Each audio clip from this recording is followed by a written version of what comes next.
522.26. Yes, sir. This one come sort of pre-opened. But guess what? This Reeboxed little unit, because this is a Reebox. This right here tells me that this is a Reebox, because I did not cut this off. This drive shaft came with this removed. Okay? It goes right there. Somebody cut it off and checked it to see what the measurements were. Now, at least the studs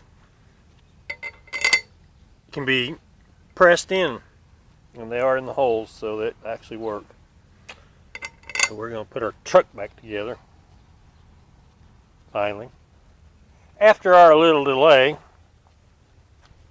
still got to get the other drive shaft sent back. Need to polish this wheel. I got to polish that one out.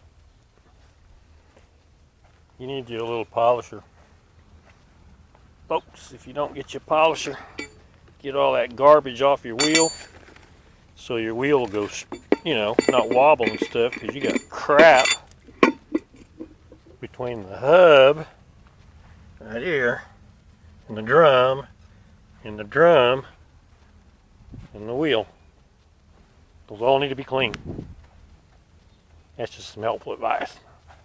Anyway, we're going to get this thing done. I'm going to press in these wheel studs and get our slide hammer out, and we're going to knock the axle saver out, put in the new bearing, new seal, and we'll rock and roll on it. God bless in the 405. Say bye, sweet pig. You saw as they move.